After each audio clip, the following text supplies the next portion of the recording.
Today we're going to talk about communication and more specifically listening. So how can women listen more effectively to where the man feels heard and the women feel connected? All right. So I mentioned yesterday that men, aka people with more testosterone, tend to be more single focused and women tend to be better at what you might call multitasking, but it's really switching between task to task to task.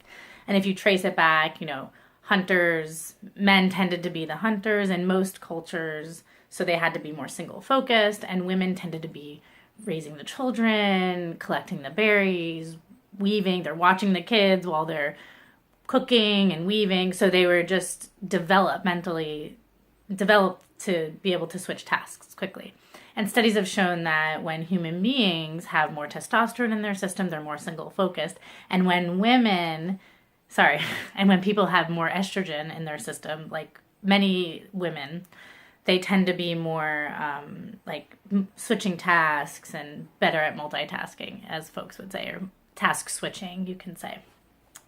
So because of this, it's really important in a conversation that women understand this about men. Because when women switch from one topic to another or ask one question after another, men tend to get overwhelmed and they get a little confused and then often frustrated, because they're where they shine the most typically is when men can really focus on something. So if a woman is switching from place to place to place or subject to subject, it's like, what's going on? And most women, as we talked about yesterday, are comparing men to the perfect woman. So that means we're also communicating with men as if they're the perfect woman and expecting them to respond in that way.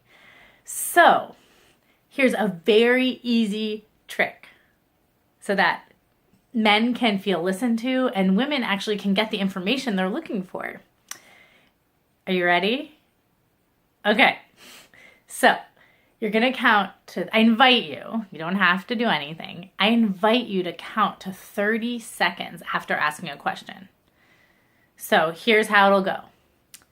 You're about to talk to a man. You have a question for a man. Maybe you're on the phone, or maybe you're in person. Maybe it's your partner or a colleague or a friend. And if they're doing another task, you can ask, hey, do you have a minute? I have a question. So that gives them time to switch from their task and go to you and to hear your question. Or they'll say, actually, can you come back another time? Because most women are doomed before they even start talking to a man, because they're interrupting something they're doing. Women are interrupting something the man is doing, and the man is already a little annoyed. But if you ask permission, then it allows the man to decide, okay, yeah, ask me the question now, or actually let's schedule a time later. And then once you are with the man in front of you, you ask the man the question, and you ask one question at a time, and then wait for 30 seconds. Yes, you heard me. 30 seconds. And you can count in your head. And I know for me, when I first started doing this, and even now sometimes, if I'm really wanting the answer, I'll feel like I'm about to explode. I'll feel all this intense sensation in my chest. And after 5,000 hours of meditation, I still have to consciously stop myself from asking another question. This is like active meditation in relationship. So ask one question, pause for 30 seconds. Typically, the man will answer the question within that time. And then ask, is there more? And then pause for another 30 seconds. And then ask, is there more? Unless they say no, that's all. And you keep asking, is there more? Is there more? Until the man says, no, that's all. And they'll know when they're finished. And then, continue the conversation. The women clients I have, my friends that have been trying this out have been getting fantastic results. And they feel more connected to the men, and the men feel listened to, and that there's space for them in the conversation. This is one of the best antidotes to a man, like women, women typically say, oh, men don't listen, or men, they don't say anything. Well, oftentimes they don't say anything because there's no space for them in the conversation.